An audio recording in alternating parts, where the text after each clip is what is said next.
அஸ்ஸலாமு அலைக்கும் everyone, welcome back to our channel. நாளைக்கு நியூ இயர் அன்னைக்கிட்டு கண்டிப்பாக எல்லார் வீட்லேயுமே பிரியாணி இருக்கும்.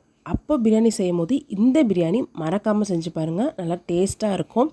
எப்படி செய்கிறதுன்னு பார்த்துடலாம். ஒரு குக்கரில் 1/2 கிலோ அளவுக்கு மட்டன் எடுத்திருக்கேன். அதில் 2 டேபிள் ஸ்பூன் அளவுக்கு தயிர், கொஞ்சமாக கல்லுப்பு ஆட் பண்ணியிருக்கேன். 1/2 டீஸ்பூன் மிளகாய்த்தூள், 1/2 டீஸ்பூன் இஞ்சி பூண்டு பேஸ்ட்டு, இதெல்லாமே நம்ம நல்லா மிக்ஸ் பண்ணி விட்டுக்கலாம்.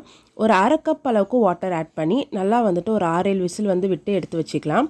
இப்போது ஒரு மசாலா மேக் பண்ணி எடுத்துக்கலாம். ஒரு 100 கிராம் அளவுக்கு சின்ன வெங்காயம் எடுத்திருக்கேன். அடுத்து 4 பெரிய பச்சை மிளகாய் எடுத்திருக்கேன். அது கூட சேர்த்து ஒரு 3 துண்டு இஞ்சி எடுத்திருக்கேன். அடுத்து மல்லி, புதினா இதெல்லாமே சேர்த்து அதையும் அரைச்சி எடுத்துக்கோங்க.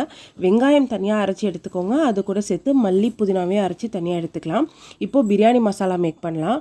ஒரு ஃப்ரை பேனில் 3 பட்டை, பிரியாணி இலை 1, 3 ஏலக்காய், 6 கிராம்பு, 1 நட்சத்திர சோம்பு, ஜாதி பத்திரி 1, அது கூட சேர்த்து மராத்தி மூக்குன்னு சொல்லுவாங்க அதுவும் 1, கல்பாத்தி 1 டீஸ்பூன், 1 டீஸ்பூன் மிளகு, 2 டீஸ்பூன் மல்லி இதமே ஆட் பண்ணிக்கோங்க. அடுத்து இதில் முக்கியமான ஒரு இன்க்ரீடியன்ட் 1 டீஸ்பூன் ஷாஹி ஜீரா. இதுதான் இதுக்கு தேவையான இன்க்ரீடியன்ட். இதெல்லாமே நம்ம நல்லா ஒரு மீடியம் ஃப்ளேமில் வச்சு நல்லா வறுத்து எடுத்துக்கலாம். நல்லா வாசனை வர அளவுக்கு நம்ம வறுத்து எடுத்தாலே இது கரெக்டாக இருக்கும். இதையும் பவுட்ரு பண்ணி எடுத்துக்கோங்க. அடுத்து ஒரு கடாயில் ஆயில் ஆட் பண்ணிக்கலாம். 75 ml ஆயில், 2 டேபிள் ஸ்பூன் நெய் ஆட் பண்ணிக்கலாம். அடுத்து இதில் நம்ம கரம் மசாலா பொருட்கள் ஆட் பண்ணிக்கலாம். 2 ஏலக்காய், ஒரு 3 கிராம்பு ஆட் பண்ணிக்கோங்க. அடுத்து ஒரு சின்னதாக பட்டை, ஒரு 2 பட்டை ஆட் பண்ணிக்கலாம். இப்போது இதில் நம்ம வெங்காய பேஸ்ட் அரைச்சி வச்சுருந்தோம் இல்லையா, அதை சேர்த்து நல்லா வதக்கி விட்டுக்கோங்க. நல்லா கொஞ்சம் பச்சை ஸ்மெல் போகிற அளவுக்கு நல்லா வதக்கிக்கலாம். நல்லா வதங்கினதுக்கப்புறம் இப்போது இதில் நம்ம இஞ்சி பூண்டு பேஸ்ட் ஆட் பண்ண போகிறோம். இந்த டீஸ்பூன் ஆட் பண்ணால் அதுவே நம்மளுக்கு போதும். அடுத்து இதில் அந்த மல்லி, புதினா அரைச்சி வச்சுருந்தோம் இல்லையா, ஸோ அந்த பேஸ்ட்டையும் நம்ம இதில் ஆட் பண்ணிக்கலாம். ஆட் பண்ணிவிட்டு நம்ம நல்லா வதக்கி விட்டுக்கலாம். எல்லாமே பச்சை ஸ்மெல் போகிற அளவுக்கு நல்லா வதக்கி விட்டுக்கோங்க. அடுத்து ஒரு 1/2 டீஸ்பூன் அளவுக்கு மிளகாய்த்தூள் நான் ஆட் பண்ணியிருக்கேன். வீட்டில் அரைச்ச மிளகாய்த்தூள் 1/2 டீஸ்பூன் ஆட் பண்ணியிருக்கேன். அது நல்லா உங்களுக்கு கலர் கொடுக்கும். அடுத்து இதில் நம்ம வறுத்த மசாலா பவுடர் இருக்கு இல்லையா, பிரியாணி மசாலா, அது அப்படியே ஃபுல்லாக ஆட் பண்ணிடுங்க. நம்ம வறுத்த அந்த பவுடர் பார்த்திங்க அப்படின்னா கரெக்டாக உங்களுக்கு ஒரு 50 கிராம் கிட்டக்க வரும். அது அப்படியே உங்களுக்கு 1/2 kg மட்டன் பிரியாணிக்கு கரெக்டாக இருக்கும். அடுத்து இதில் ஒரு 2 பெரிய பழுத்த தக்காளி ஆட் பண்ணிக்கோங்க. மசாலா ஆட் பண்ணதுக்கப்புறம் தான் முக்கியமாக தக்காளி ஆட் பண்ணணும். அப்போ தான் பிரியாணியோட டேஸ்ட் உங்களுக்கு கிடைக்கும். அடுத்து பாண்டன் லீவ்ஸ், அதாவது ரம்ப இலைன்னு சொல்லுவாங்க இல்லையா, அது. அடுத்து தயிர் பார்த்திங்க அப்படின்னா ஒரு 1/4 கப் அளவுக்கு தயிர் நான் ஆட் பண்ணியிருக்கேன். நல்லா கெட்டியான தயிர், புளிக்காதது. ஸோ அதையும் ஆட் பண்ணி நம்ம நல்லா வதக்கி விட்டுக்கலாம். இந்த பிரியாணி பார்த்திங்க அப்படின்னா நீங்கள் தண்ணி கொதிக்கும் போதே உங்களுக்கு பிரியாணியோட ஸ்மெல் வந்துடும். அந்த அளவுக்கு ஒரு வாசனையாக டேஸ்ட்டாக இருக்கும். அடுத்து கல்லுப்பு, நான் 1 டேபிள் ஸ்பூன் அளவுக்கு கல்லுப்பு ஆட் பண்ணியிருக்கேன். இப்போது இதில் நம்ம வேக வச்சுருந்த மட்டன் இருக்கு இல்லையா, ஸோ அதையும் இதில் நம்ம ஆட் பண்ணிக்கலாம். நல்லா ஆட் பண்ணிவிட்டு நல்லா வதக்கி விட்டுக்கோங்க. அதில் தண்ணி இருந்தாலும் ஓகே, அந்த தண்ணியோடையே சேர்த்து நீங்கள் மட்டன் ஆட் பண்ணிக்கோங்க. அப்போ தான் நல்லா டேஸ்ட்டாக இருக்கும். ஸோ நல்லா வதக்கி விட்டுக்கோங்க.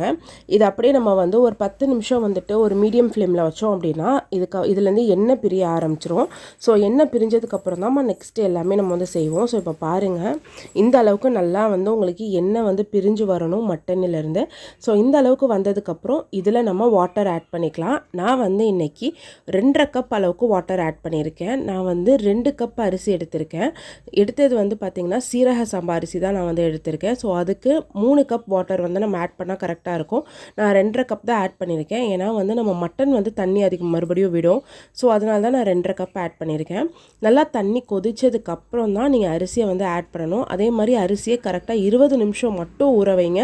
அதுக்கு மேலே ஊற வைக்காதீங்க. கரெக்டாக 20 நிமிஷம் ஊற வச்சு இந்த மாதிரி அரிசியை ஆட் பண்ணிங்க அப்படின்னா ஒரு 10 நிமிஷத்தில் உங்களுக்கு அரிசியும் தண்ணியும் இந்த மாதிரி சரிசமமாக வரும். இந்த மாதிரி சரிசமமாக வந்ததுக்கப்புறமா ஒரு கிளறிக்கோங்க. இப்போ இதில் நல்லா கங்கை நல்லா தீயில காமிச்சிட்டு அது மேலே ஒரு நெய் 1 ஸ்பூன் விட்டு வாழை இலை போட்டு நல்லா மூடி கரெக்டாக ஒரு 10 நிமிஷம் மீடியம் ஃப்ளேமில் வச்சுட்டு அதுக்கப்புறம் அந்த கங்கை நம்ம எடுத்துடலாம். இப்போ அகைன் வாழை இலை போட்டு பிரியாணியை கரெக்டாக ஒரு 15 மினிட்ஸ் நீங்கள் சிம்லேயே தம் போட்டு வச்சிட்டிங்க அப்படின்னா ஒரு சூப்பரான ஒரு மட்டன் பிரியாணி திறக்கும் போதே வாசனை கமகமன்னு வரும். கண்டிப்பாக இந்த மட்டன் பிரியாணியை செஞ்சு பாருங்கள். இது வரைக்கும் நீங்கள் செய்யாத அதே டேஸ்ட் வந்து உங்களுக்கு கிடைக்கும். அந்த அளவுக்கு சூப்பராக இருக்கும். வாசனை வந்து தண்ணி வந்து கொதிக்கும் போதே உங்களுக்கு பிரியாணி வாசனை வீடு ஃபுல்லாக வர ஆரம்பிச்சிரும். கண்டிப்பாக ட்ரை பண்ணுங்கள். ஃபைனலாக கொஞ்சமாக வந்துட்டு கொத்தமல்லியும் 1 ஸ்பூன் அளவுக்கு நெய்யும் போட்டுட்டு கொஞ்சம் நேரத்துலேயே வந்துட்டு சூடாக சர்வ் பண்ணுங்கள். அட்டகாசமாக இருக்கும். நியூ இயருக்கு புதுசாக டிஃப்ரெண்ட்டாக வந்து இந்த மாதிரி பிரியாணி வந்து செஞ்சு பாருங்கள். கண்டிப்பாக உங்கள் வீட்டில் இருக்கிற எல்லாருக்குமே பிடிக்கும். இந்த வீடியோ பிடிச்சிருந்துச்சு அப்படின்னா மறக்காமல் என்னோடய சேனலை சப்ஸ்கிரைப் பண்ணிக்கோங்க. அப்படியே உங்கள் ஃப்ரெண்ட்ஸ் அண்ட் ஃபேமிலிக்கு ஷேர் பண்ணிக்கோங்க. Bye friends.